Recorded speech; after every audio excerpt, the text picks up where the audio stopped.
Nithyananda.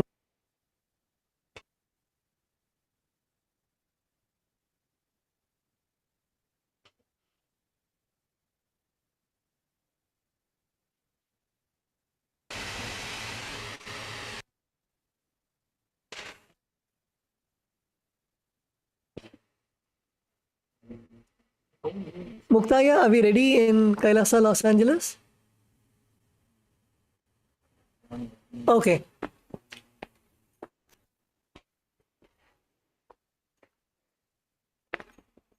Okay, wonderful. Let's all now settle down. Please sit in a comfortable position in the Sukhasana. Please sit cross-legged.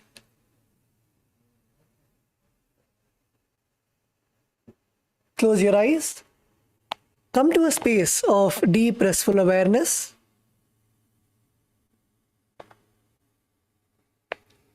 Bring your awareness to your third eye. Visualize Swamiji in your third eye.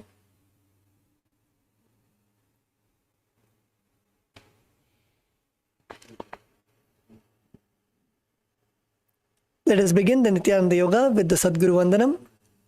Please sit straight.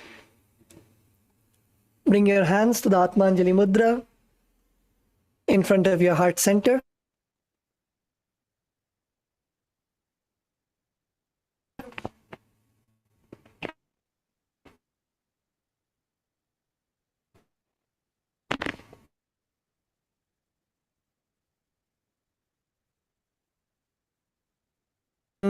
द्वन्द्वातीतं गगनसदृशं तत्त्वमस्यादिलक्ष्यम् एकं नित्यं विमलमचलं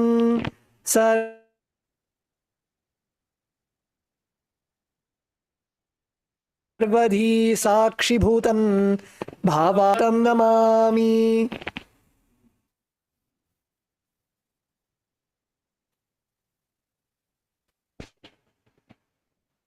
We will now be chanting the Shiva Mula mantra 11 times. So continue to remain in a space of restful awareness. Please chant the Shiva Mula mantra internally. Om Ham Haum Shivaya Namaha. Om Ham Haum Shivaya Namaha. Om Ham Haum Shivaya Namaha. Om Ham Haum Shivaya Namaha. Om Ham Haum Shivaya Namaha. Om Ham Haum Shivaya Namaha. Om Ham Haum Shivaya Namaha. Om Ham Haum Shivaya Namaha. Om Ham Haum Shivaya Namaha. Om Ham Haum Shivaya Namaha. Om Ham Haum Shivaya Namaha.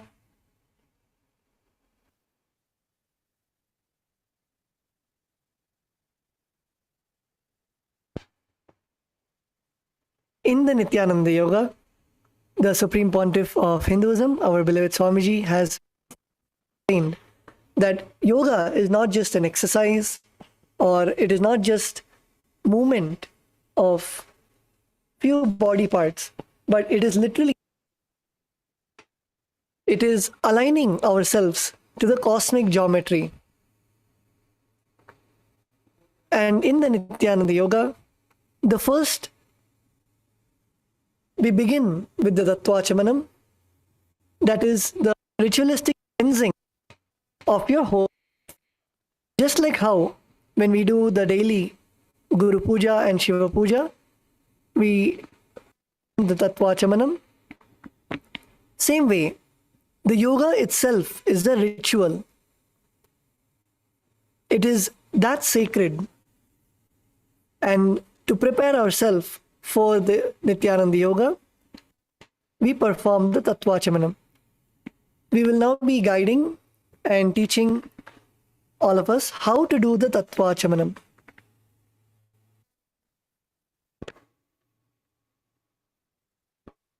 Yes. So for all of the participants who have a puja kit, from tomorrow, if you have not brought your Panchapatram and Udharni now, that's fine. But from tomorrow, you can bring your Panchapatram and Udharni, which is the water pot you would use to hold the water in your puja kit, and the spoon to offer the water to Swamiji.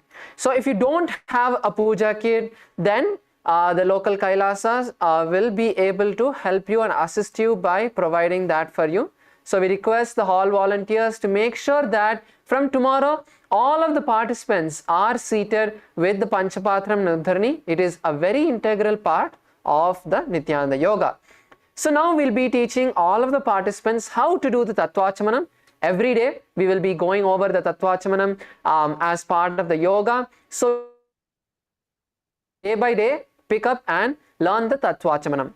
So let's all begin by first performing the Karana Mudra. So the Karana Mudra is where you take your right hand and bend the index finger to the center of the palm, making a kind of hollow, a kind of cup with your palm.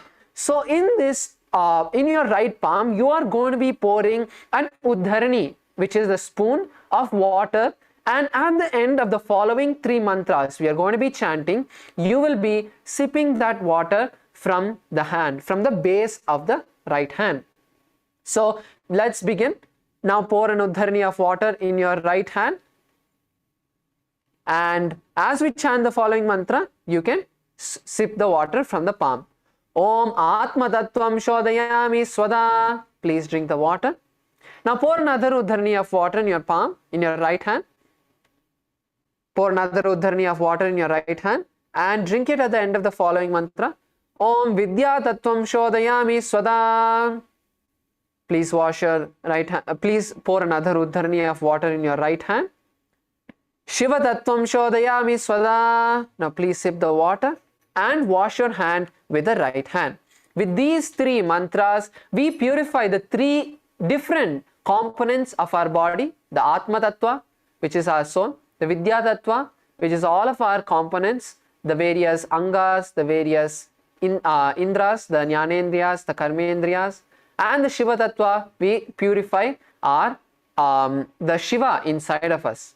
Now we will be performing the next karma, which is the wiping of the lips. So now with the base of the right hand thumb, wipe the upper and lower lip once. Om Ham Hridayaya Namaha. Please wash your hands with an Udharni of water, with a spoon of water. And now with the index, middle and ring finger of the right hand, touch above the upper lip and below the lower lip. Once again, please wash your right hand with an Udharni of water. Now with the index finger and thumb, you're going to be touching the right nostril and the left nostril. And with the ring finger and thumb, you're going to be touching the right eye, the left eye, the right ear and the left ear. Now once again, please wash your hands with the Udharni of water, with a spoon of water. Now with the little finger and thumb, you're going to be touching your navel. With the little finger and thumb of the right hand, you're going to be touching the navel, the right chest and the left chest. And with all of the fingertips, you're going to be touching above the head, the right shoulder, the left shoulder and the heart center. Now once again, please wash your hands. So now before we move, also requesting all of the participants who have long hair to please tie your jatas or tie your hair as part of the ritual process of the Nithyananda Yoga. During all rituals, we will keep our hair tied. So make sure it is tied in a neat and tight way so that it is not sticking out, no strands of hair are sticking out. So let us now continue with the Sankalpa, which is the conscious resolution.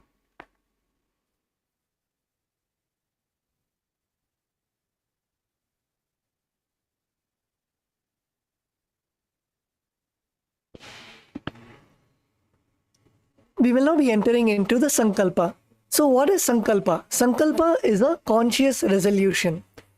Now, whatever you want to make happen in your life, whether it is health or whether it is wealth or whether it is relationships, during the Nithyananda Yoga, whatever intention that you set inside yourself, that intention will literally be absorbed into your biomemory and muscle memory.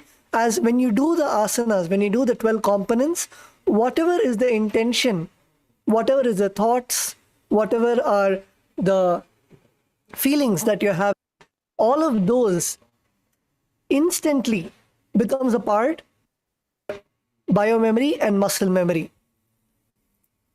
So before we begin the Nithyananda Yoga, it is very important that we set the correct sankalpa, the correct thoughts, the correct inner space with which we enter into the Nithyananda Yoga. So let us take a few minutes to close our eyes and set the intention for how you want your day to be, how you want the whole PSS program. Of course, we can only expect the unexpected.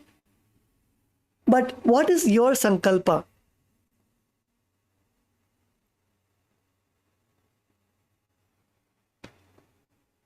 In terms of whether you want to manifest the 4 tattvas of integrity, authenticity, responsibility, and enriching in your inner space, in your life, or you want to manifest powers, or you want to manifest becoming Sarvanyapita Yajaman. Whatever is your intention, visualize it happening inside of you. The same way, even with your own body, visualize yourself completely disease-free.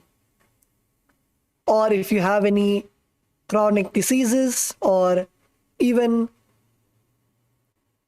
the recurring patterns that happen in your body or any discomforts that you are feeling, drop all of those at Swamiji's feet. Visualize yourself as eternally 16. Visualize your body in the way that you want your body to be.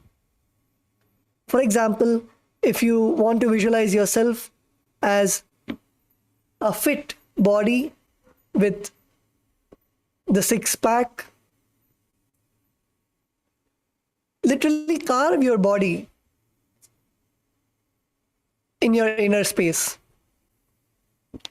Through the Nithyananda Yoga, you will literally be 3D printing and regenerating and rejuvenating your whole body. So keep that sankalpa, keep that visualization. You want the flexibility in your joints, in your muscles, or whether you want your skin to glow.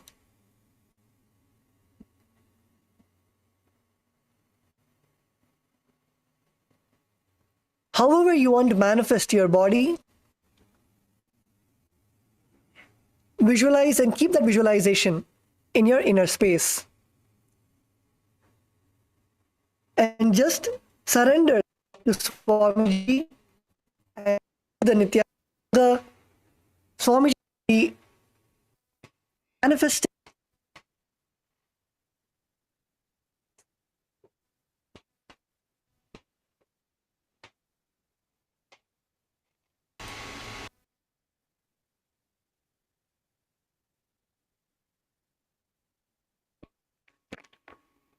So now, please place your right hand on your left hand and place both the hands on your right thigh.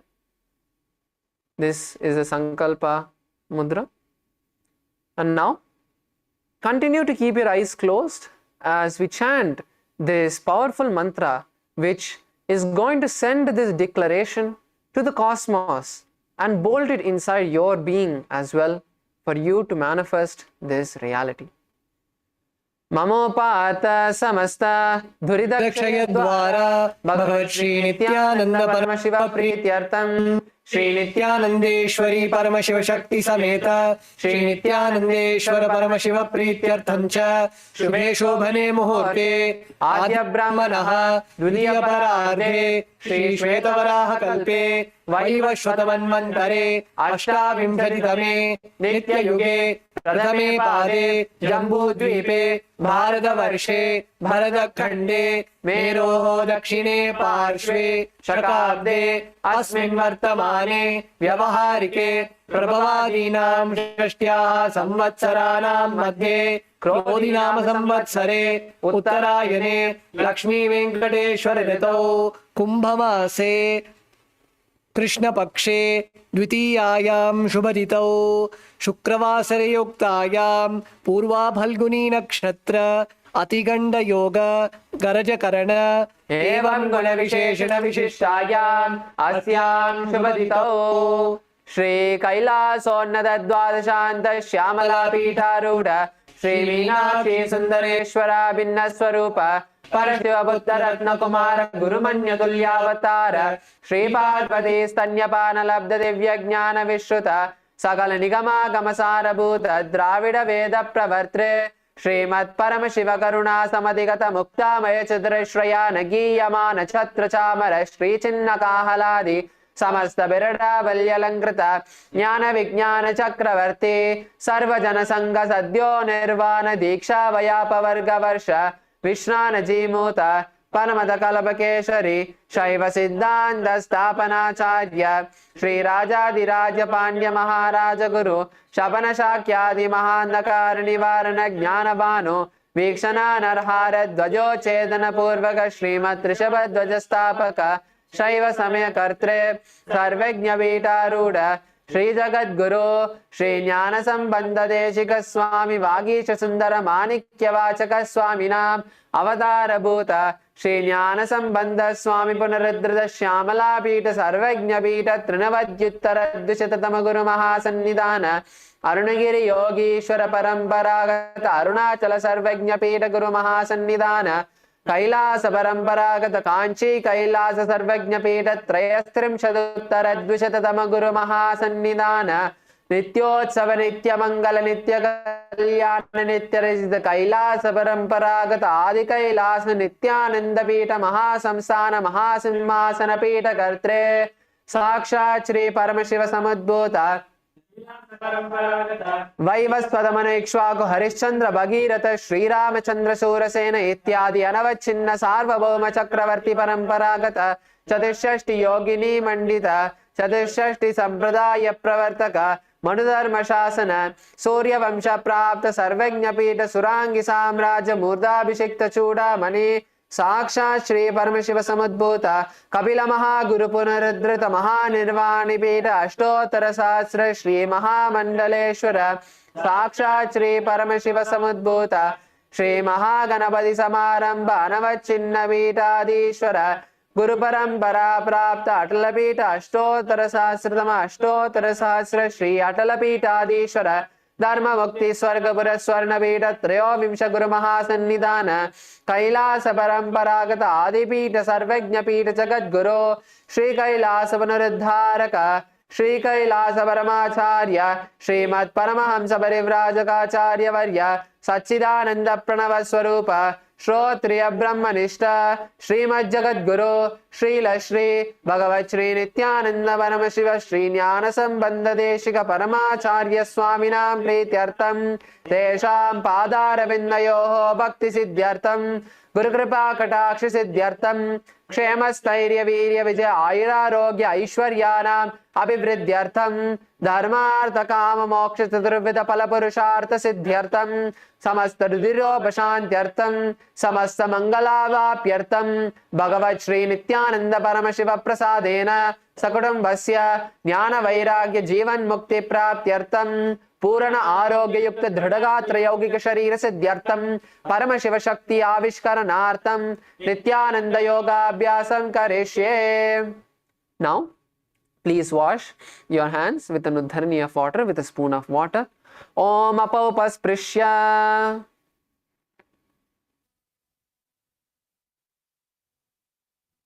You can all please keep your panchapatra and uddharani aside.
Nithyanandam.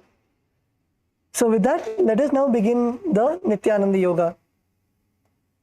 So in the Nithyananda Yoga, we'll first be explaining the 12 components of the Nithyananda Yoga. The first component is asana. What does asana mean? Is it a posture? Is it a movement? Is it just sitting? Asana is aligning your whole body to the cosmic geometry through the physical body. That is asana. Asanas allow the body to come to a state of balance and restful awareness, which is sattva. As most of us are always either in a state of restlessness or tiredness, which is rajas or tamas, and asana is the physical posture that aligns our whole body, our whole mind, our inner space to come to a state of restful awareness. That is what is asana. And of course, asanas have so many benefits, whether it is physical benefits, like in strengthening your muscles, removing any of the ailments, optimizing the digestion, curing any illnesses, giving stamina, and all these pramanas, the scriptural references, is there for each and every asana. Swamiji beautifully explains asana as steady and comfortable body postures to tune ourselves with the cosmos.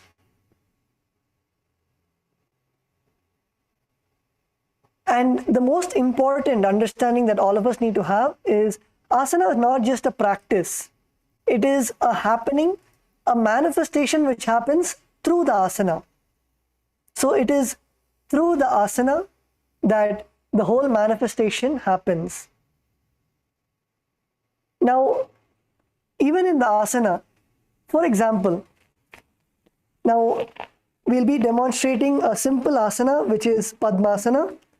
So when you come to Padmasana, now many of us, so Padmasana is basically to, you don't need to do it, you can just see.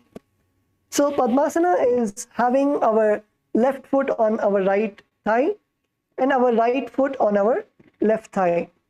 This is Padmasana. So now in the Padmasana posture, sometimes we feel the discomfort in our thighs, sometimes we feel the discomfort in our ankle, or we're not able to bring both the legs together. And that is not asana. Asana is when we are comfortable in the posture.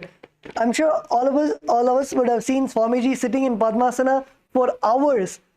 Like literally the whole day, Swamiji will be sitting in Padmasana. And it is literally, whenever Swamiji sits in Padmasana. And Swamiji sits for hours together, giving the satsangs, the energy darshans, giving the various programs for almost 16, 18 hours a day. Swamiji would sit in Padmasana. And that is asana. Asana is where you are comfortable in the position and without any discomfort, without any constantly having the need to change the posture. Many of us, even in our daily lives, we would see that even when we are sitting for this session, you would see that you will start shaking your legs or you would change your posture. If you see Swamiji, once Swamiji sits for the satsang, Swamiji will not move for the next 18 hours. There is no restlessness. There is no need for moving the body. And that is asana.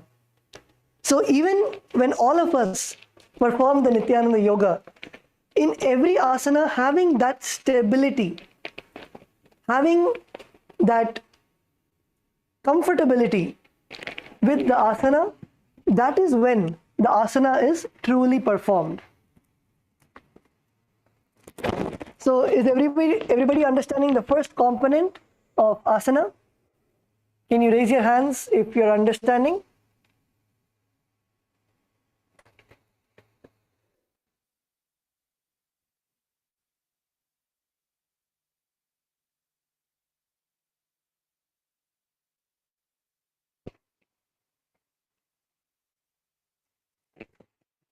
The next component of the Nithyananda Yoga is Pranayama. Pranayama is a term that refers to the breathing process. The air that you breathe in is how the prana, the life energy, comes in and goes out of your body. So when you inhale, the air coming in carries the prana, the life energy, and when you exhale, the empty air goes out.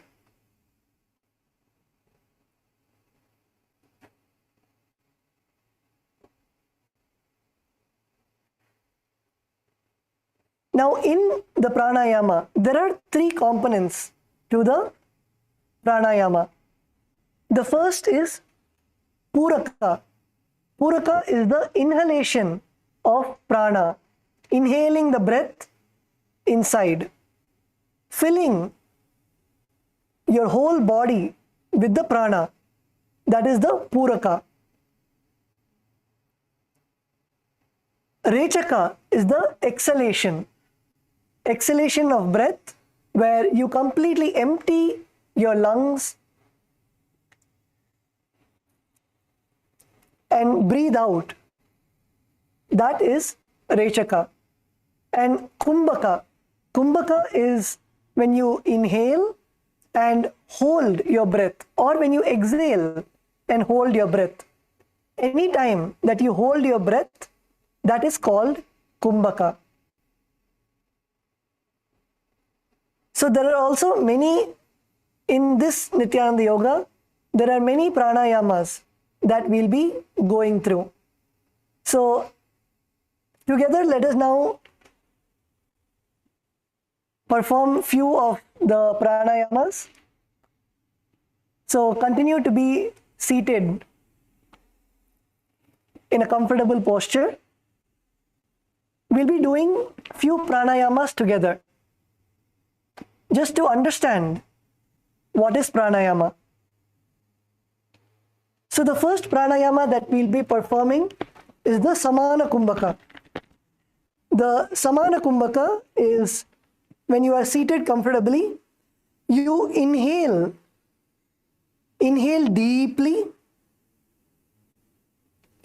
inhale as deep as possible, and then hold your breath. Hold your breath. When you are holding your breath, when you are performing the Kumbhaka, visualize the air that you have taken inside, the prana that you have taken inside, going all the way down to your Jataragni. Jataragni is the fire in your stomach. So feel the air filling and fueling your Jataragni. And then when you're not able to hold anymore, slowly exhale. This is the Samana Kumbhaka. So let's all try this Kumbhaka now. So slowly first inhale. Inhale through both the nostrils. Inhale as deep as you can. And then hold your breath. Hold your breath as long as possible.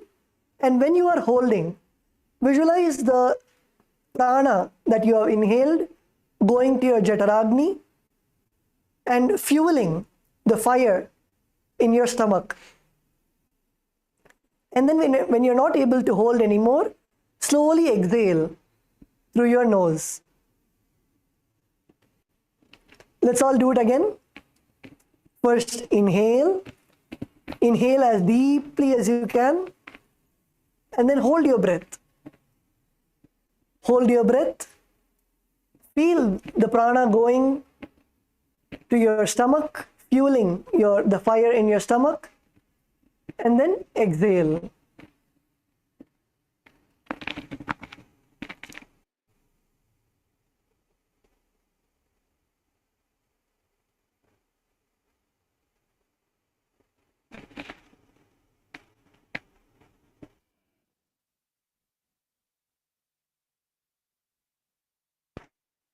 Yes. So this is the Samana Kumbhaka. The next pranayama that we are going to be doing is Rechaka Kumbhaka. Rechaka Kumbhaka is the opposite of what we did. So first what you're going to do is you're going to first exhale. Rechaka is exhalation. So you're going to first exhale and let go, release all the air out of your lungs. So literally empty your lungs. Exhale the air out first. And then when your lungs are empty, you're going to hold your breath. First exhale and then hold your breath as long as possible. Hold your breath as long as possible. And then when you're not able to hold anymore, then inhale. So let's all do this Rechaka Kumbhaka together. So first exhale, completely exhale. Your lungs should become empty. Exhale and then hold your breath. Hold as long as possible. And then slowly inhale.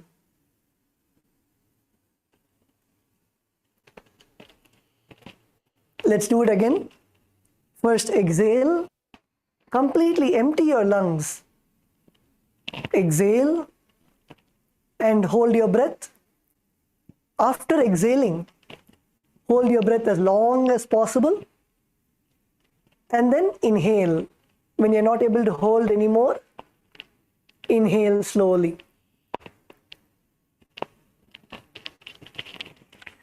This is the Rechaka Kumbhaka.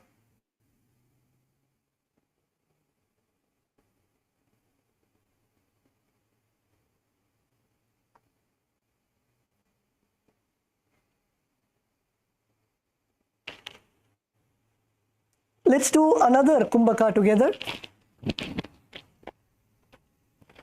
The next Kumbhaka that we are going to do is the Sheetkari Kumbhaka. So in the Sheetkari Kumbhaka, what we're going to do is first bite your teeth together. Bite your teeth together and then inhale through the gaps of your teeth, making a hissing sound. Making a hissing sound, inhale through the gaps of your teeth. And then hold your breath. Inhale as deeply as possible through the gaps of your teeth. And then hold your breath as long as possible. And then exhale through your nostrils. So let's all do this pranayama now. Bite your teeth together and inhale through the gaps of your teeth, making a hissing sound. Inhale deep as possible and then hold your breath. Hold your breath as long as possible and then slowly exhale. Exhale through your nostrils. Let's do this again. First inhale through the gaps of your teeth, making a hissing sound. And then hold your breath as long as possible. And exhale through your nostrils. This is the Sheetkari Kumbhaka.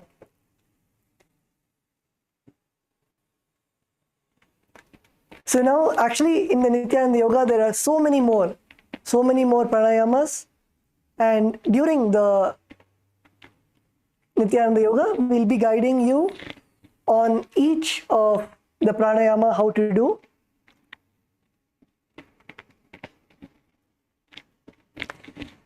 So with that, in the interest of time, we'll be going to the next component.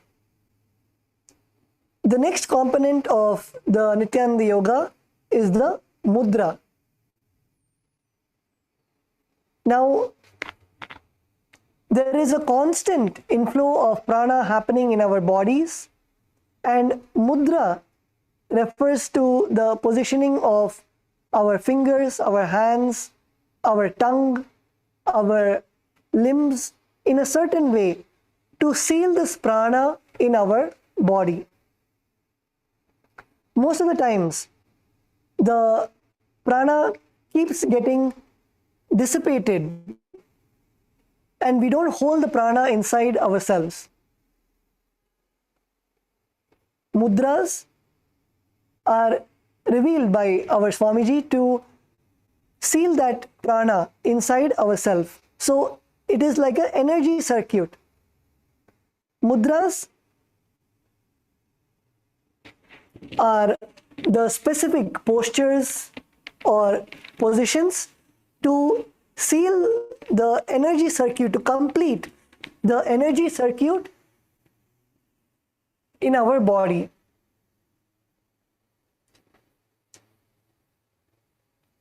So during the Nithyananda Yoga, there are many mudras that we'll be performing.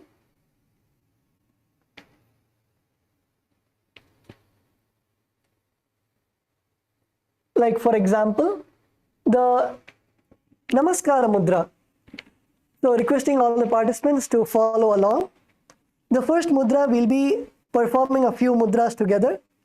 The first mudra is the Namaskara Mudra. So that is taking both your palms, joining your palms together and keeping your palms in front of your heart center.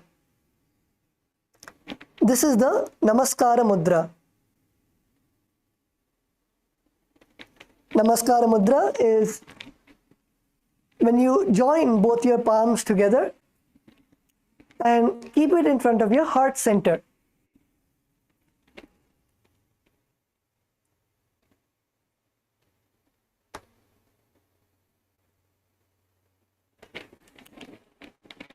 The next mudra is Bindu Mudra. Bindu Mudra is when you touch the tips of your index and thumb finger joined together. This is the Bindu Mudra.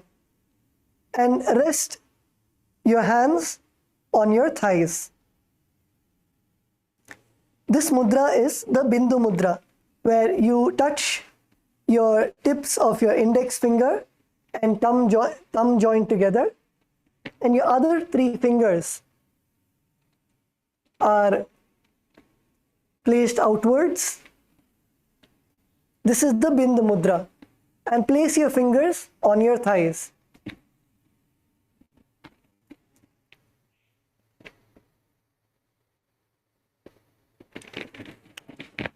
There are also mudras that not just using your hands, but even using your body parts also. For example, the Manduki Mudra. The Manduki Mudra is when you press the tongue against the roof of your mouth. Press the tongue against the roof of your mouth. Let's all do it together. Visualize catching the Amrita, the nectar of immortality, dripping down from the Sahasrara. Press your tongue against the roof of your mouth and visualize the nectar flowing from your Sahasrara, the crown center. And visualize you catching that nectar in your mouth. This is the Manduki Mudra. So like this, in the Nithyananda Yoga, we have so many mudras that we'll be performing with every asana. Each asana has the mudra also. And of course, we'll be guiding all of you in each of the asanas, how to perform the mudras along with the asana. So is everybody understanding the mudra component of Nithyananda Yoga? If you're understanding, can you give a thumbs up?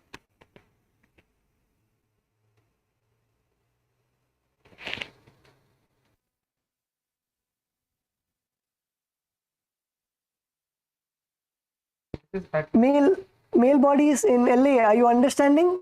Not seeing your hands go up.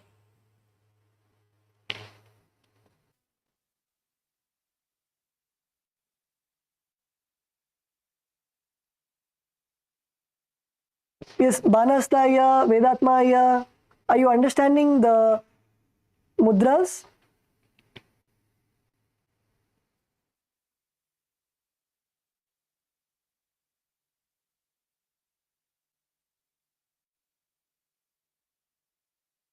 Okay, wonderful.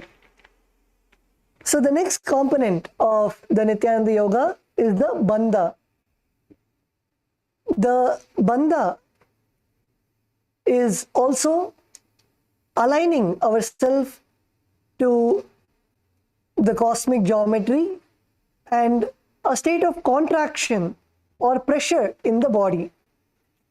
Bandhas are performed by making muscular contractions in specific parts of the body that pump energy into the dormant or stagnant areas of the body. So now in the Nithyananda Yoga, there are mainly 3 bandhas that all of us will be performing. So let's perform these bandhas together. The first is the Jalandhara Bandha. So in the Jalandhara Bandha, when you are seated, you will take your chin and lock your chin to the chest.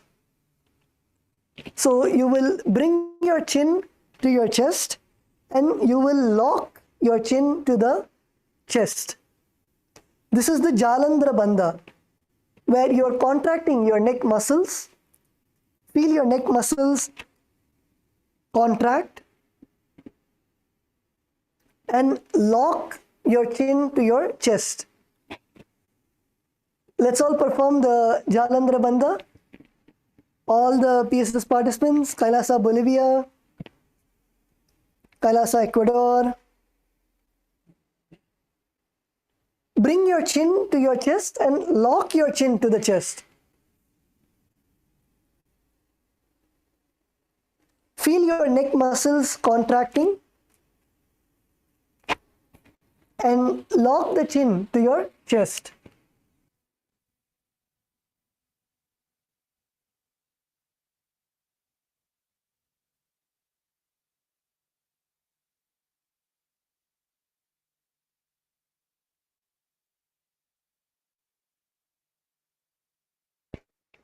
So this is the Jalandhara Bandha, that is locking the chin to your chest.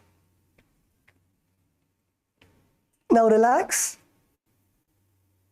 Relax, maybe loosen, you can loosen your neck a bit.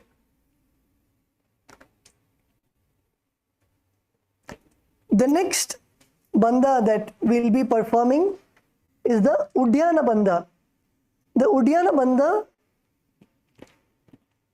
all the participants can take your hands and keep them on, place them on top of your stomach. Place your hands on top of your stomach. Now, you are going to see the Acharya, how the Acharya does it, and then all of you are going to follow. So in the Uddiyana Bandha, what you're going to do is you're going to pull your stomach in and up. You'll pull your stomach in and up. So you should literally create like a hollow. You should create a hollow right under your diaphragm. And Swamiji beautifully explained that your rib cage should show like jatas. Your rib cage should be like Paramashiva's jatas.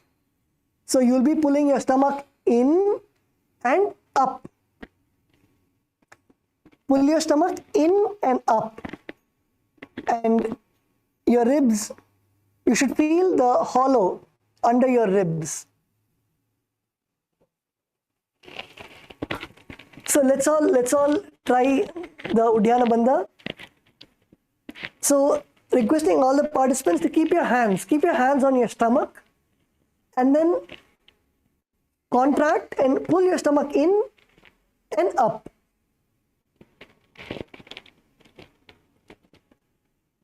Pull your stomach in and up.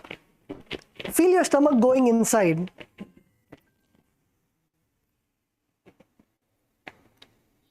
Feel your stomach going in and up. You should feel the hollow. How many of you are able to make a hollow under your diaphragm? Yes, Banasta, yeah, good. You should feel the hollow. You should feel it.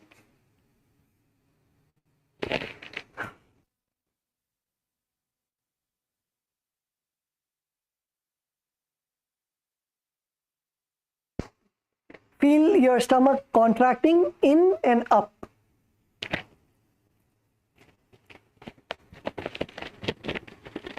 Yes. Now relax. So this is the Uddiyana Bandha, where we pull our stomach in and up. The next Bandha is Mula Bandha. The Mula Bandha is contracting your perineum.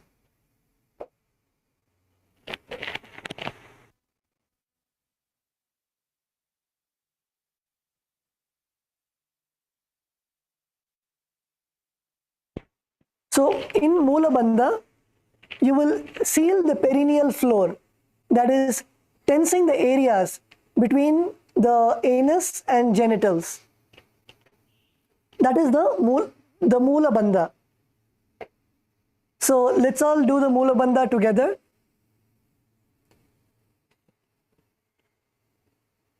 Contract the muscles in your perineal floor.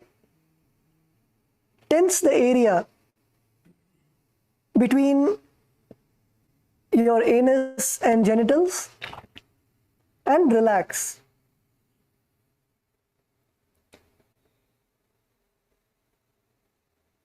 This is the Mula Bandha. So in the Nithyananda Yoga, in all of the asanas, we'll be performing either one or actually in many asanas, all three of these bandhas. And that is called the Mahamudra Bandha. The Mahamudra Bandha is when we perform all three bandhas together. So the first will be the Jalandhara Bandha, where you will bring your chin to your chest and lock your chin in your chest. The second would be the Uddiyana Bandha, that is pulling your stomach in and up. And third will be the Mula Bandha, where you will contract your perineal floor. This is the Mahamudra Bandha. So of course, in the Nithyananda Yoga, we will guide you on how you can do all of these three bandhas together. And along with the asana, it is not just performing these bandhas separately, but along with the asana, you will perform these bandhas. So is everybody understanding the bandha? Can you give a thumbs up if you understood what bandha is? Okay, wonderful.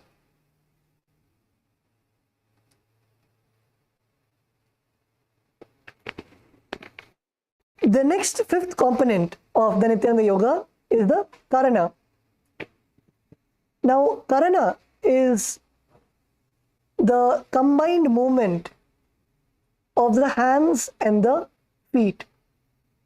It involves synchronized movements of the hands, the hips, the feet, and even the fingers. And these Karanas come from the Natya Shastras. And performing these Karanas puts you into a state of high awareness by engaging multiple parts of your body at the same time.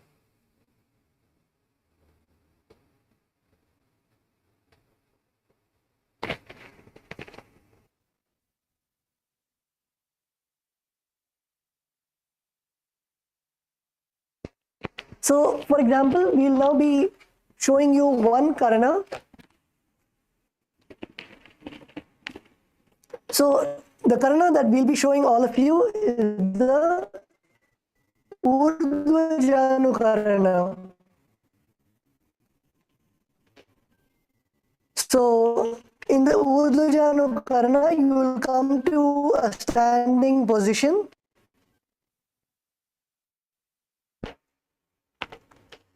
So in the Urdhva Janu Karana, you will first come to Aramandi position. So the Aramandi is putting your heels together and your legs in your feet in a 45-degree angle and slowly bending your knees. Now in the Urdhva Janu Karana, we'll be lifting one leg to our chest and moving it in an outward direction and bringing it back to the center position. And while our leg is doing that movement, our hands also will follow the movement of our legs.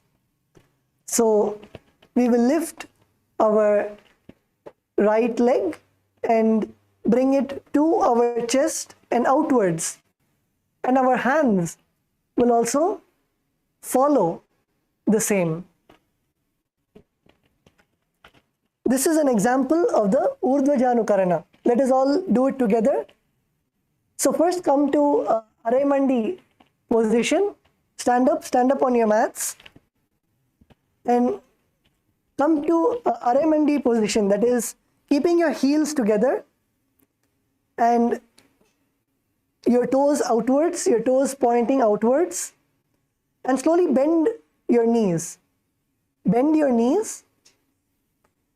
And now, first with your right leg, bring your right leg to your chest and outwards. And let your right hand follow the same movement. Now the same with your left leg.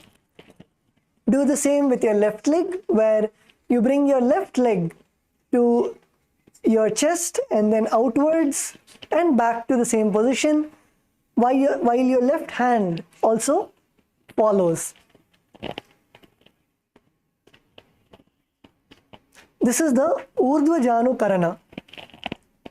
Yes, seeing Kailasa, LA, very good. Seeing Kailasa, Bolivia.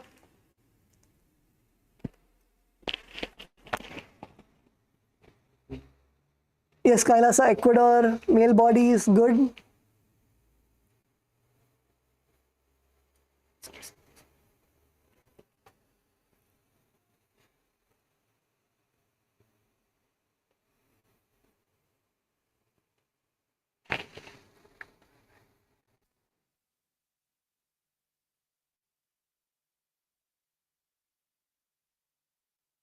Okay, now relax.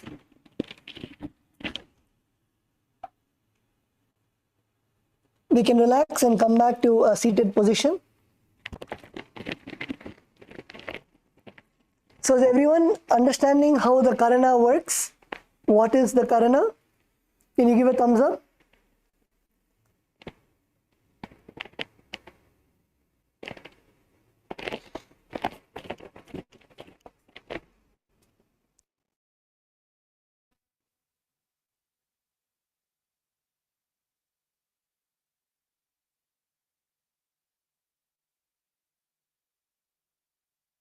Yes. So the next component of the Nithyananda Yoga is the visualization. So in every asana that we do, there is a certain visualization that we perform with the asana. Now, for example, let's say you're performing the Virabhadrasana. While we perform the Virabhadrasana, we will visualize Bhagavan Virabhadra. Bhagavan Virabhadra is the ferocious form of Bhagavan Paramashiva, who came out of Paramashiva's own jatas. So when we visualize Bhagavan Virabhadra in the Virabhadrasana, we literally embody Bhagavan Virabhadra himself. So same way, of course, there are many visualizations. For example, in the Mandukasana, we will visualize ourselves as a frog.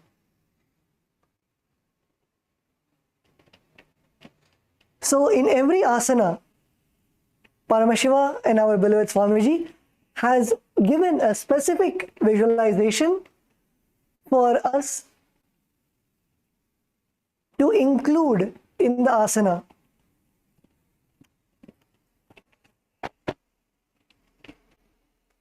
So in the first asana, for example, in Sukhasana, we'll be visualizing Bhagavan Paramashiva, visualizing Swamiji in our third eye. So let's all take a few moments to close our eyes and visualize Swamiji in your third eye. Visualize Swamiji. I'm sure many of us have our favorite visualization of Swamiji, whether it is Swamiji with the crown or Swamiji with Swamiji's hair, jata loose, or visualizing Swamiji dancing, or visualizing Swamiji seated in the throne as the sovereign of Kailasa. Whichever is your favorite visualization of Swamiji, visualize that form of Swamiji in your third eye.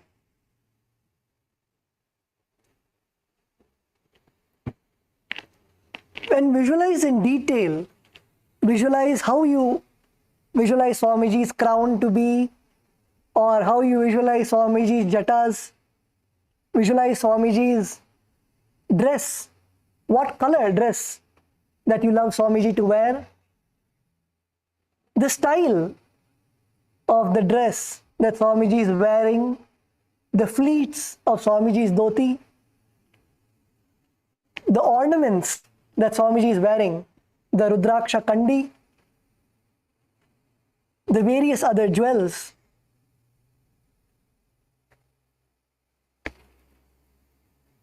Visualize the golden radiance coming from Swamiji's skin.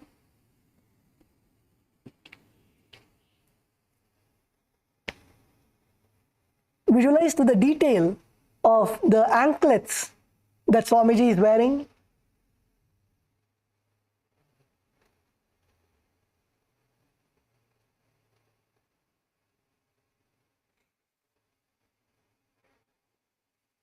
Visualize as detailed as possible in your third eye.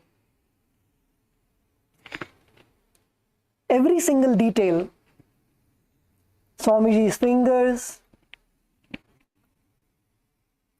Swamiji's jewelry,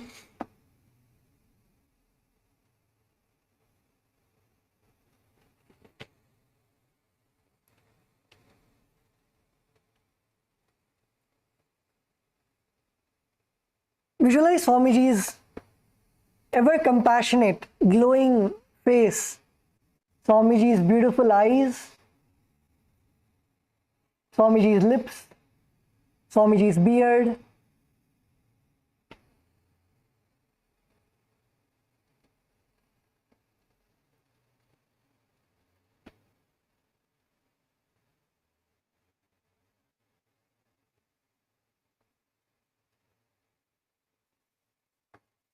Yes, now relax. Relax, you can now open your eyes.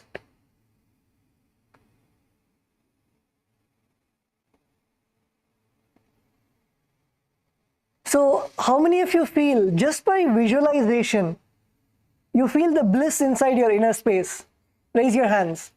How many of you just by visualizing Swamiji in your inner space feel the bliss literally overflowing in you? You can raise your hands.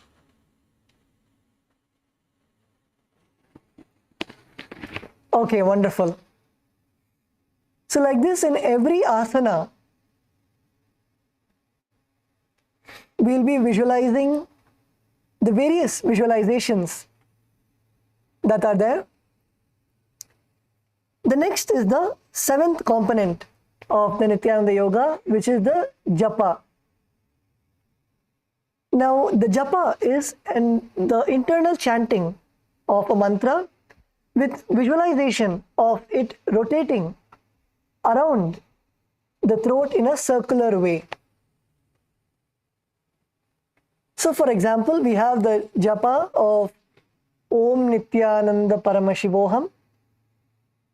So, let us all chant the Japa internally. and visualize the mantra rotating around the throat in a circular motion. You will not be voicing the mantra out aloud, but you will visualize the japa that is happening inside of you and rotating around the throat center. So let us do the japa of the Mahavakya, Om Nithyananda Paramashivoham. Om Nithyananda Paramashivoham. Om Nithyananda Paramashivoham. Om Nithyananda Paramashivoham. Om Nithyananda Paramashivoham. Om Nithyananda Paramashivoham. Om Nithyananda Paramashivoham. Om Nithyananda Paramashivoham.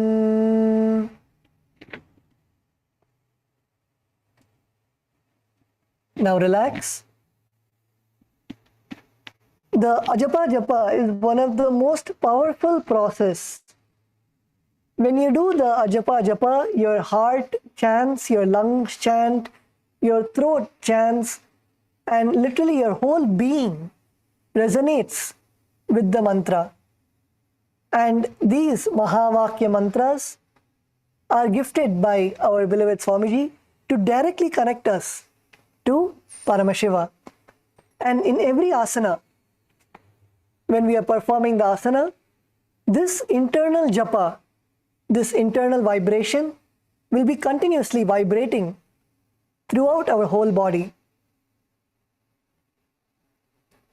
So this is the 7th component of the Nithyananda Yoga. The next component of the Nithyananda Yoga is the chanting.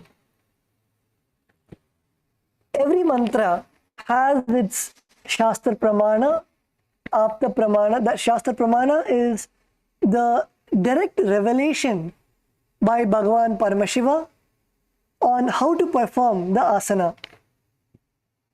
For example, in the Sukhasana, when we are in the Sukhasana, that is the cross-legged posture, the mantra that we'll be chanting is Tat Sukhasana asaktas tat samacharet asanam vijitam yena jitam tena jagatrayam. This is the Sukhasana, where Bhagavan Paramashiva says that wherein comfort and steadiness are attained somehow or other is known as the Sukhasana. This is from the Trishiki Brahmanopanishad.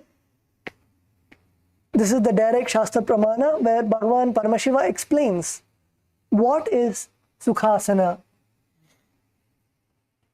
So like this, in every asana, we'll be chanting the Shastra Pramana and the direct revelation of what Paramashiva has revealed in the Vedas and Agamas. So is everybody understanding the chanting component of the Nithyananda Yoga? Can you give a thumbs up if you're understanding?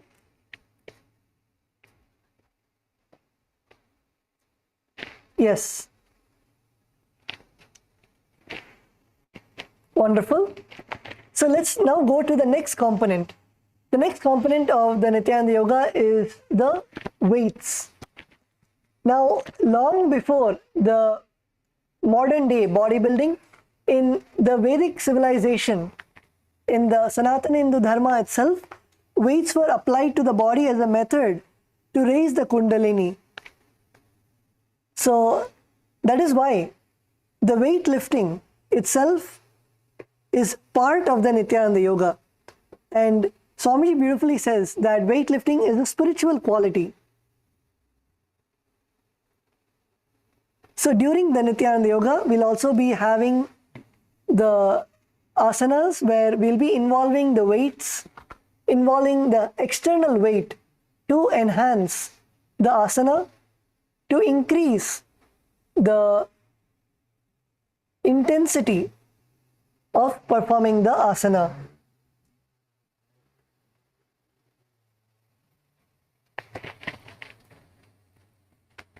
The next component of the Nithyananda Yoga is the mandala. There are many mandalas and yantras in the Vedic tradition, in the Sanatana Hindu Dharma. One of the mandala is the Shri Yantra. The Shri Yantra is a mandala. Mandalas are basically representation of the cosmos itself. The Vedic rishis and Bhagavan Paramashiva has mapped the whole cosmos into various mandalas as line drawings, mapping the energy, the sound into lines, the verbalization into visualization. And these visualizations are also components that we'll be having in the Nithyananda Yoga. Like for example, the Acharya is now showing the Shri Yantra. The Shri Yantra is the manifestation of the whole cosmos in this visualization.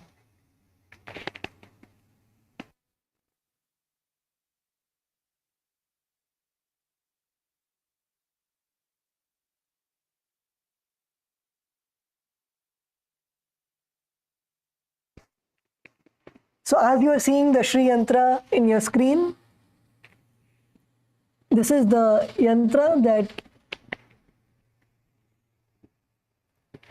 is the representation of the whole cosmos itself, the Shri Yantra. The Shri Yantra has 43 triangles. The Shri Yantra has 43 triangles, and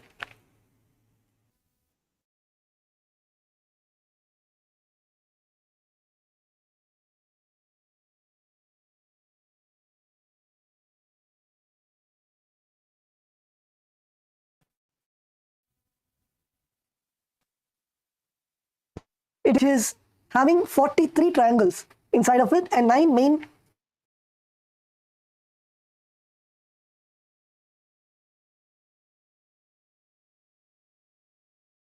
triangles,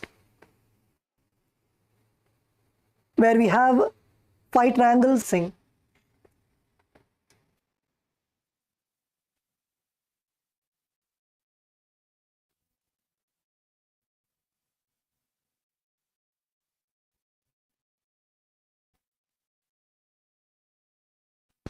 This is the Shri Yantra. Also request the hall volunteers to provide, and this is one of the Nithyananda Yoga. The next component of Nithyananda Yoga is the Abharana. In the Vedagamic lifestyle, Abharana or jewelry, Abharana is the Sanskrit word for jewelry. The Abharana is not just worn for decorative purposes, but it has a spiritual significance. Each metal and each jewel holds a certain energy and provides that benefit to the body when they are worn. And of course, the highest jewelry that holds the energy of Swamiji's initiation is Rudraksha. The Rudraksha is the traditional Abharana worn by Paramashiva himself and Swamiji himself. And when we perform the Prathama, Dvitiya and Tritiya Vinyasa Kramas, we will always be having the Kanthamala. The Kanthamala is the Rudraksha, which is around our neck. This Abharana will be what all of us will be wearing during the Nithyananda Yoga. And also, if any of the participants don't have the Kanthamala, requesting the hall volunteers to please provide the Kanthamala for all of the participants. And Paramashiva actually specifically mentions how the Shiva Bhaktas should adorn themselves with the Rudraksha. And especially if all of us see Swamiji, the various Rudrakshas, the jewelry that Swamiji wears, all of that is in detail mentioned by Bhagavan Paramashiva in the Vedas and Agamas.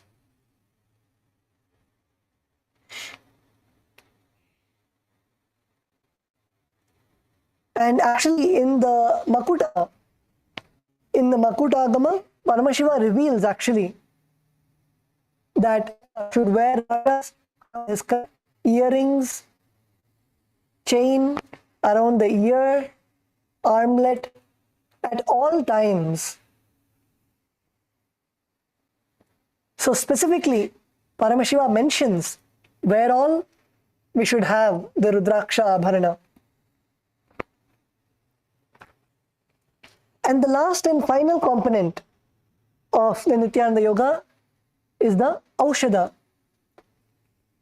The aushada is the sacred alchemy science from the ancient Siddha tradition. It combines the sacred herbs, the prana, the cosmic energy, and most importantly, blessed by Swamiji, which is the Shakti Pada of Paramashiva, which is infused into the material object. So all the aushadas that we will be having, which is the kumkum, that is the processed turmeric, when it is blessed by Swamiji, when Swamiji infuses the life energy into the kumkum, taking the kumkum and applying it on our third eye, it immediately decalcifies the third eye and opens up the third eye. Same way with the Jnananjana. If you have the Jnananjana in your Kailasa, the hall volunteers can give the Jnananjana to the participants.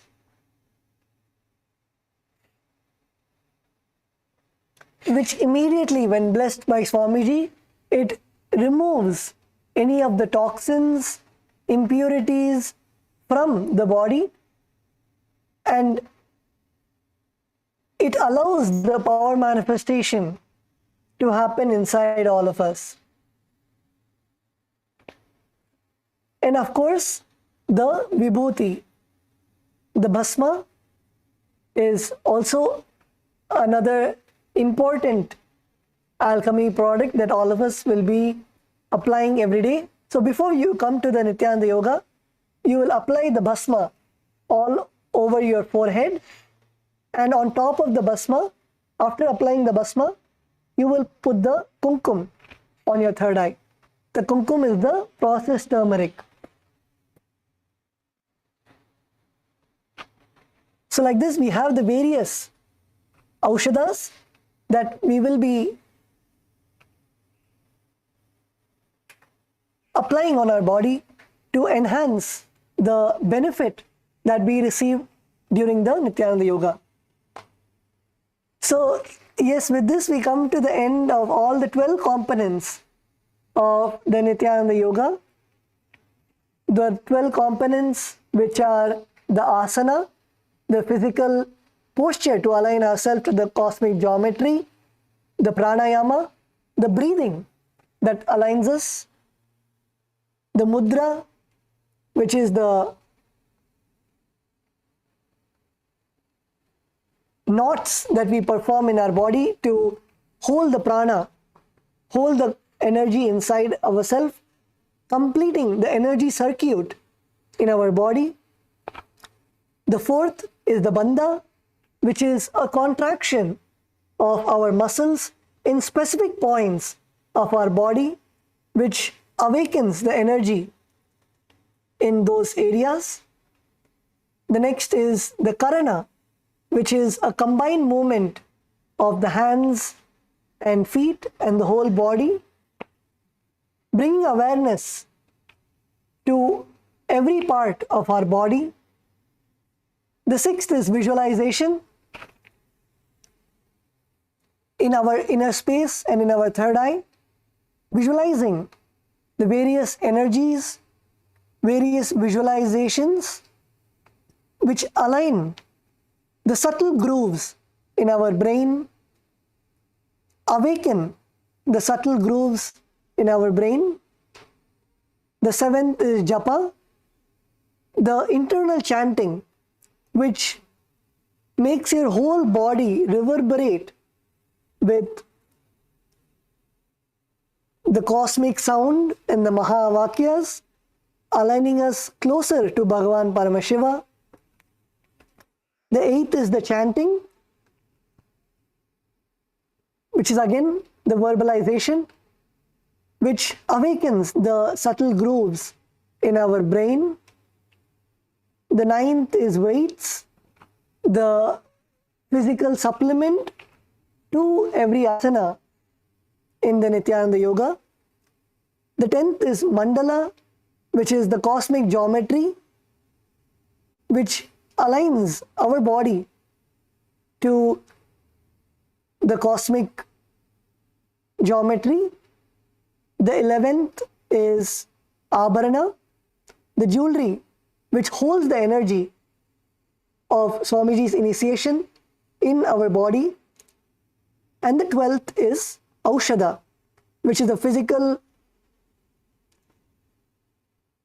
materials, the medicines that we apply on our body, which removes the toxins from our body.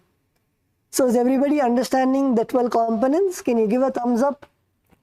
Of course, in every day from now, we'll be guiding you through how to perform all of these components together in every asana.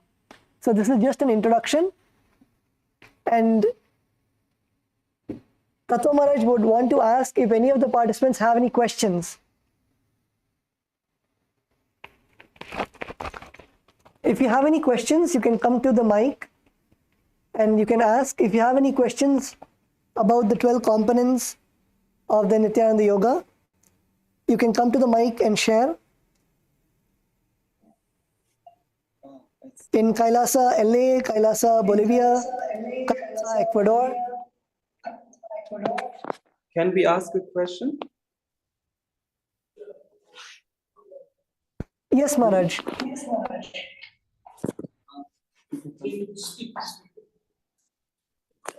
you can speak. Nithyananda, I have a question. If we here in Ecuador will get the Cantamala also. You understand the question? Can you be louder, Ayya? Can you come more close? Okay. Nithyananda, the question I have is if we here in Ecuador we get the Cantamala we get Cantamala. Because we have nothing to wear like a Rudraksha here, just what we brought. Yes, Ayya. The hall volunteers will provide you with the Kantamala. Okay, thank you. All the requirements, whether it is the Vibhuti, the Bhasma, or the Kantamala, or the Yantras, it will be provided by the hall volunteers, yes.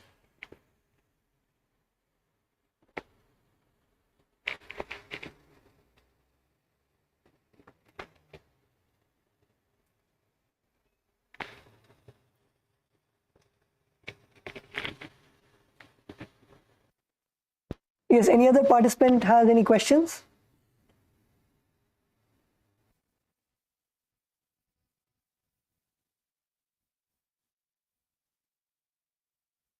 Okay. 李健仁丹，就是在做的时候不能把每个就是步骤都做到齐，那怎么办？Nithyananda, I have trouble in performing all these components simultaneously. So how to solve this? Yes, ma. You don't. Of course, you don't need to worry. We will guide you. We will guide you. It's actually not that complicated. Especially when you perform the yoga every day with us, we will guide you on how simultaneously you can perform all these asanas. If you do them daily, you will start automatically. For example, when you sit in Sukhasana, automatically you will have the three bandhas. You will know what bandhas you need to do. The pranayama, samana kumbhaka, you will know to do the samana kumbhaka. So as you do the Nithyananda yoga every day, we will be guiding you, and it will become a practice. Just like how when you eat, you know how to swallow. And when you're eating, you're actually chewing, you're tasting, you're breathing, your stomach is digesting. And many of us, even while eating, we use our phones, we're on a phone call. So it is very easy. We just need to get ourselves accustomed.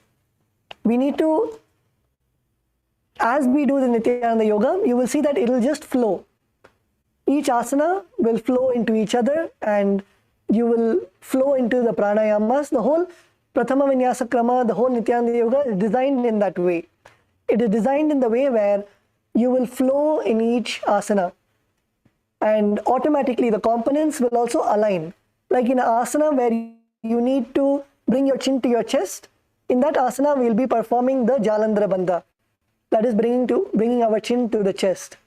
So like this, in every asana, automatically we will guide you and it will start flowing easily.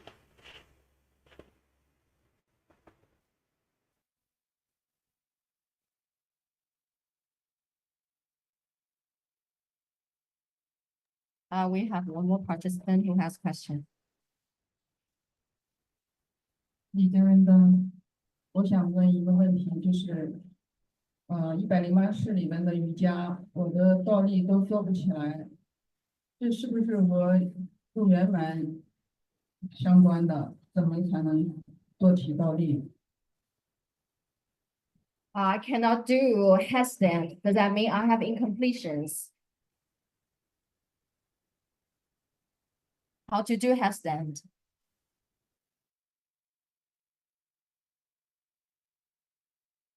Yes, ma. So in the headstand, we'll also guide you. Of course, in the Nithyananda yoga, we will guide you on how to do. Like for example, many of us have a fear of falling. So we feel that if we perform the headstand, we will fall and we will maybe break something or pull something. So we will guide you on how to complete with that fear. So whether it is the fear of falling or fear of not allowing ourselves to be upside down, if you have any fear or incompletions, we will guide you through the various asanas. And there are actually many asanas, especially as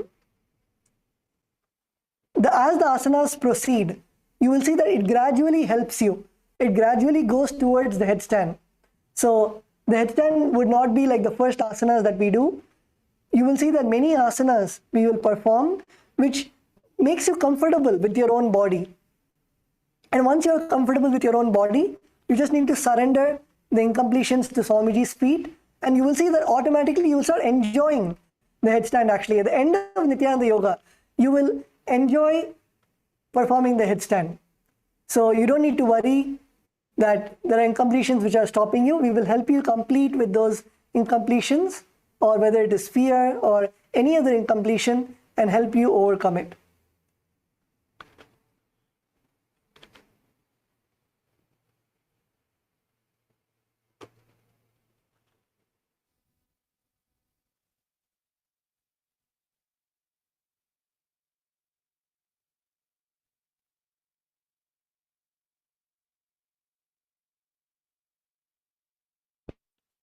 Okay, so with this, of course,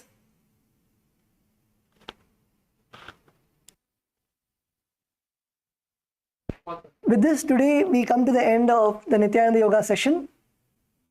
Today was just an introduction. I'm sure many of us were excited to do the Nithyananda Yoga, but due to the interest of time, we have so many more beautiful sessions waiting for us.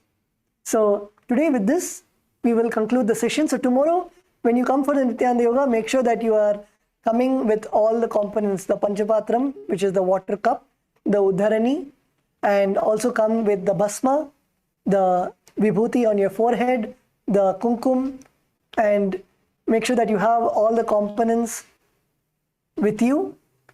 And all the male bodies will be removing your upper cloth. As yoga is a ritual, all the male bodies will be removing your upper cloth, and all the other participants, the female participants, will be coming with the black shirt and black pant, and all of us will be seated on our yoga mats in all Kailasa LA, Kailasa Bolivia, Kailasa Ecuador. So let's all, tomorrow when we come for the Nithyananda Yoga, make sure that you are coming with all of the components and ready to do the Nithyananda Yoga. So with this, we'll come to the end of today's session. Let's end the session with the Purna Mantra. Please sit straight with your head, neck and spine in a straight line. Bring your hands to the Atmanjali Mudra and close your eyes. Visualize Swamiji in your third eye. Take a deep breath. Om Purnamadav Purnamidam Purnat Purnamudachyate Purnasya Purnamataya Purnamevavashishyate. Om Shanti Shanti Shanti Hari Om Tatsat. Sarvam Bhagavat Shri Nithyananda Paramashiva Paduka Pranamastu. Om Nithyanandam.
For this Shivaratri,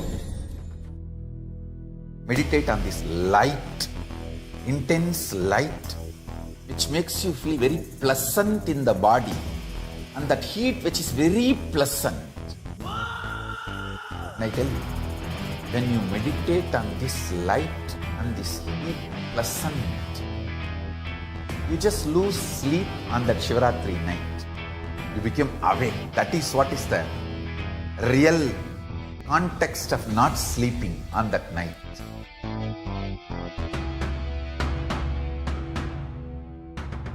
வான்வரையிலும் வளர்ந்த ஜோதி ரூபனே, தேன் சுவை தரும் தமிழ் தலைவனே, மான் மகிழ்வினை ஏந்தி நிற்கும் ஐயனே, கைலாசம் தந்த நித்யானந்தனே. நித்யானந்தம் நித்யானந்தம் அண்ணாமலையே சிவரூபமாய் வீற்றிருக்கும் குரு நித்யானந்தனே. நித்யானந்தம் நித்யானந்தம் அண்ணாமலையே சிவரூபமாய் வீற்றிருக்கும் குரு நித்யானந்தனே. நித்யானந்தம் நித்யானந்தம் அண்ணாமலையே சிவரூபமாய் வீற்றிருக்கும் குரு நித்யானந்தனே. நித்யானந்தம் நித்யானந்தம் அண்ணாமலையே சிவரூபமாய் வீற்றிருக்கும் குரு நித்யானந்தனே.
for this Shivaratri.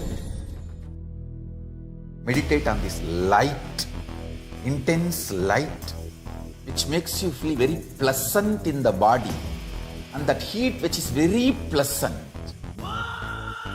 And I tell you, when you meditate on this light and this heat pleasant, you just lose sleep on that Shivaratri night. You become awake. That is what is the real context of not sleeping on that night.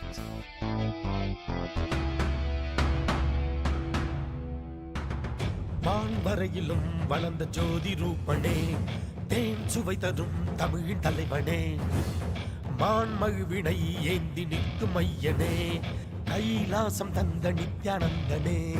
Nithyanandam Nithyanandam அண்ணாமலையே சிவரூபமாய் வீற்றிருக்கும் குரு நித்யானந்தமே.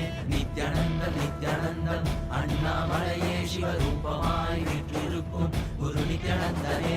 நித்யானந்தம் நித்யானந்தம் அண்ணாமலையே சிவரூபமாய் வீற்றிருக்கும் குரு நித்யானந்தமே. நித்யானந்தம் நித்யானந்தம் அண்ணாமலையே சிவரூபமாய் வீற்றிருக்கும் குரு நித்யானந்தமே.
For this Shivaratri, meditate on this light, intense light, which makes you feel very pleasant in the body, and that heat which is very pleasant. And I tell you, when you meditate on this light and this heat pleasant, you just lose sleep on that Shivaratri night. You become awake. That is what is the real context of not sleeping on that night.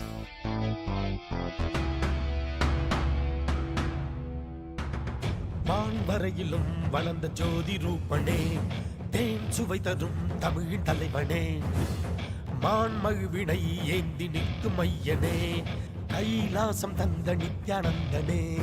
Nithyanandam Nithyanandam அண்ணாமலையே சிவரூபமாய் வீற்றிருக்கும் குரு நித்யானந்தமே. நித்யானந்தம் நித்யானந்தம் அண்ணாமலையே சிவரூபமாய் வீற்றிருக்கும் குரு நித்யானந்தனே. நித்யானந்தம் நித்யானந்தம் அண்ணாமலையே சிவரூபமாய் வீற்றிருக்கும் குரு நித்யானந்தமே. நித்யானந்தம் நித்யானந்தம் அண்ணாமலையே சிவரூபமாய் வீற்றிருக்கும் குரு நித்யானந்தனே.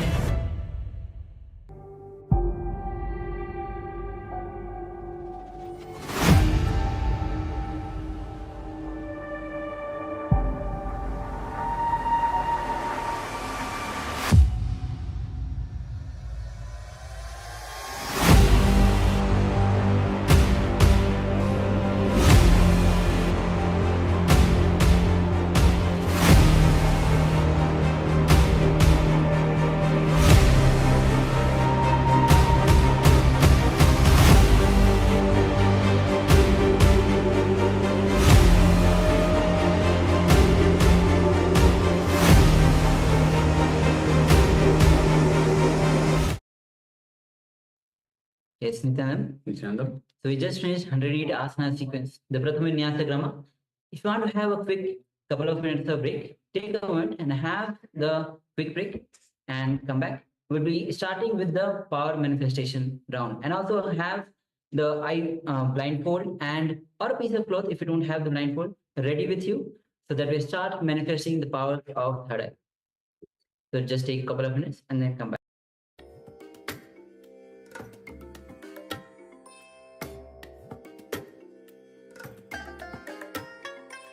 I bless you all. Let you all open all your three eyes and manifest the powers of Mahasada Shiva. Om Nithyananda Paramashivoham. Om Nithyananda Paramashivoham. Om Nithyananda Paramashivoham. Om Nithyananda Paramashivoham. Om Nithyananda Paramashivoham. Om Nithyananda Paramashivoham. Om Nithyananda Paramashivoham. Om Nithyananda Paramashivoham. Om Nithyananda Paramashivoham. Om Nithyananda Paramashivoham. Om Nithyananda Paramashivoham. Om Nithyananda Nithyanandam Parasukhatam Kevalam Jnanamurtam Dvandvatitam Gagansadrisham Tattvamasyaadilaksham Ekam Nityam Vimaramachanam Sarvadhi Sakshibhutam Bhavatitam Trigunarahitam Sadgurum Tam Namami. Yes, Nithyanandam, all of you. And welcome to today's day 14 of Paramashivoham Level 1. And we are having an exciting days, and we are just almost at the mid of the Paramashivoham Level 1. We have covered 30 days already. We are into day 14. So, and we just finished 108 asana sequence, the Pratham Vinyasa Krama, which Swami says that he has given the essence of millions of yogi scriptures as the Nithyananda Yoga. So that the divine, Swami says that yoga is when divine enters into man. So take a moment and share your experience or your breakthrough that you have, even any breakthrough that you have with any asana. Go ahead, take a moment and share. And requesting participants, all the participants, those cameras are switched off. Please switch on your cameras. We have Ghee who has camera switched off. Ma Gyan Pradata and Ma Gyan Priyananda. Please switch on your cameras. Be available for the sessions. Because Swami says, the moment he gives you 100%, you will have the full benefit of what you are looking for. You will have that super conscious breakthrough. So with this, let's get ready to manifest the powers of third eye. We'll be entering into the scriptural reference, which is the SUPREME. Meanwhile, you can get ready with the blindfold, with your eyes closed, or the piece of cloth to cover your eyes.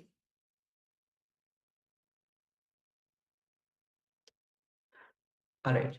The SUPREME is the scriptural reference for manifesting the powers of third eye.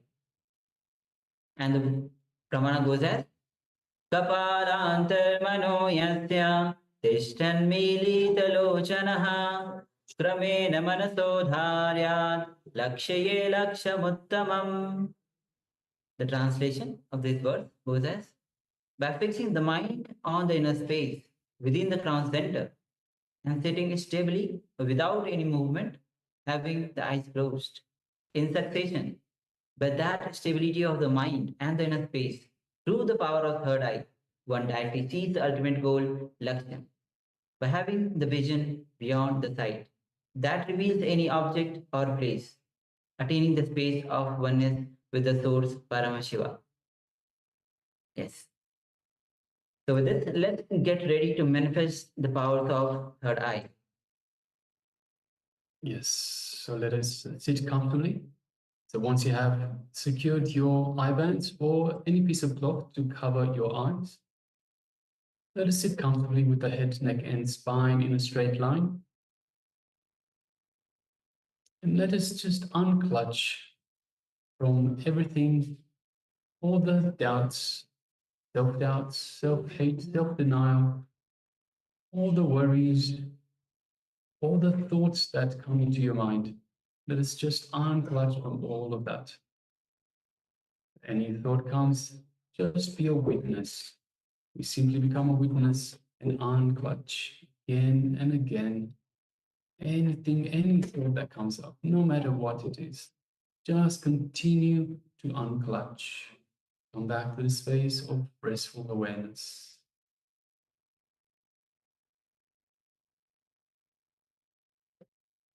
Let us invoke Swamiji in our inner space. So just remember Swamiji in your inner space.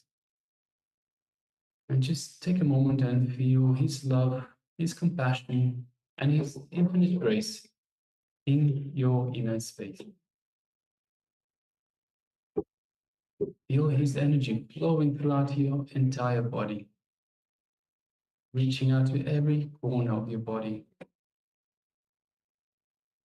Every corner buzzing with excitement, with the energy that Swamiji is radiating. This super conscious energy. Just take a moment and feel this energy just enveloping your entire body.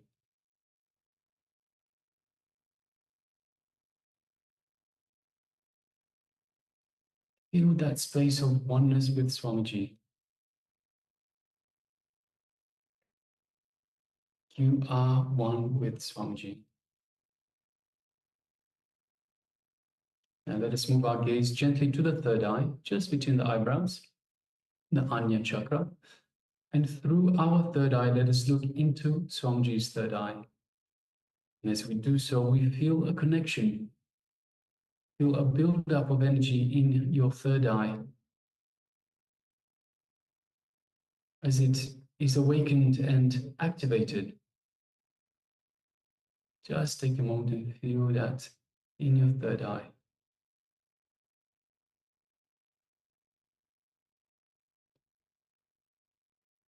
Now let us start chanting the Mahavakya.